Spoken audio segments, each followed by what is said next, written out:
Hi friends, welcome back to my channel. So ఈరోజు మనం ఏం చేయబోతున్నామంటే కరివేపాకు కారం పొడి ఎలా చేసుకోవాలో ఈరోజు వీడియోలో చూద్దామండి. సో ముందుగా కావాల్సిన పదార్థాలు చూసేద్దాము.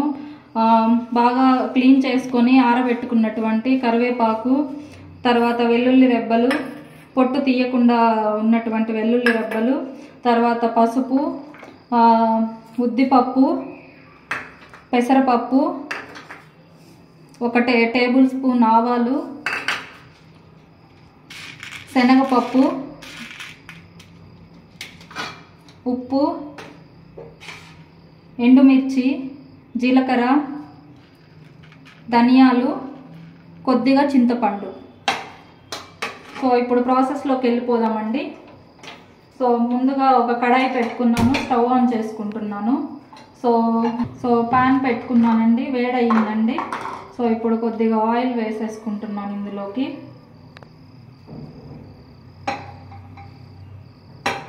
ఫ్రై అయ్యే ఎంత ఆయిల్ ఉంటే సరిపోతుందండి మనకి. సో ఆయిల్ వేడెక్కిందండి. ఇప్పుడు మనం ముందుగా సర్దుకున్నటువంటి ధనియాలు, మంచెనగపప్పు, ఉద్దిపప్పు,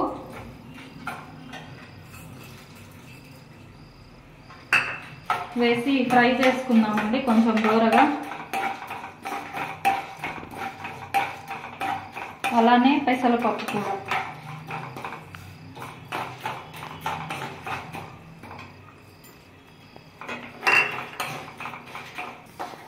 సో ఇది లైట్గా దూరగా వేగా అనిపించినప్పుడు ఇందులో కొంచెం ఎండుమిరపకాయలు తీసుకున్నాం కదండి, ఒక 10 నుంచి 12 ఎండుమిరపకాయలు ఉంటాయండి నేను తీసుకున్న కరివేపాకు కొలతలకి. తర్వాత ఆవాలండి కొద్దిగా అండి. నేను ఆవాలు స్టార్టింగ్లో వేయట్లేదు, మాడిపోతాయని చెప్పేసి.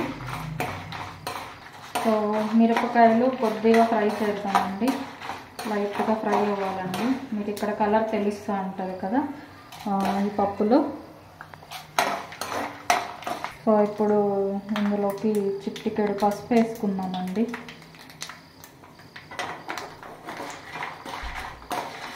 ఇప్పుడు కరివేపాకుని వేసేస్తున్నానండి. పప్పు బాగా ఫ్రై అయిపోయింది, సిమ్లో పెట్టుకున్నానండి నేను ఆల్రెడీ.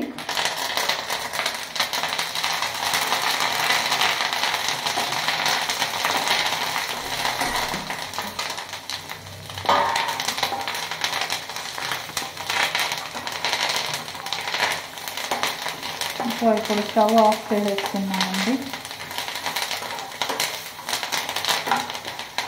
లైట్గా ఫ్రై అయితే సరిపోతుందండి మనకు, సేమ్ అయ్యే వరకు. స్టవ్ ఆఫ్ చేసి ఆ వేడికి కొద్దిసేపు అలానే ఉంచుదామండి. ఈలోపు జీలకర్ర వేసేసుకుంటున్నానండి, లాస్ట్లో వేసుకున్నానండి నేను, మాడిపోతుందని. అలాగే ఇందులోకి కొద్దిగా చింతపండు తీసుకున్నాం కదండి లైట్గా, ఇది కూడా వేసేద్దాము. ఇప్పుడు ఇందులోకి ఉప్పు కూడా వేసేస్తున్నానండి నేను. ఇక్కడ కల్లుప్పు తీసుకుంటున్నానండి నేను.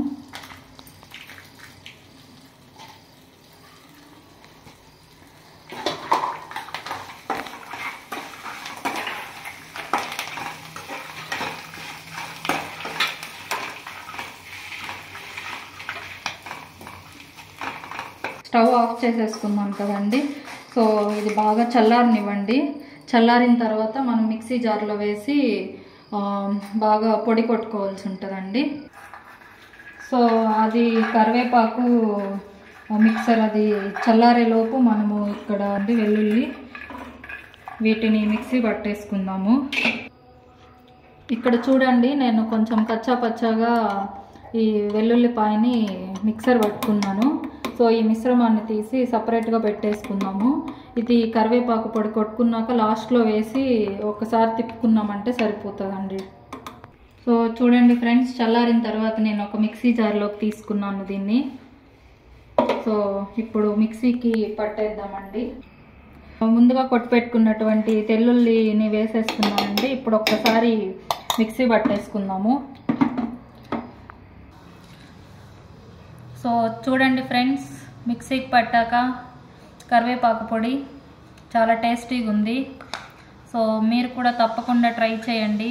ఇది ఇడ్లీలలో కానీ వేడి అన్నంలోకి నెయ్యి వేసుకొని తిన్నా కూడా చాలా టేస్టీగా ఉంటుందండి.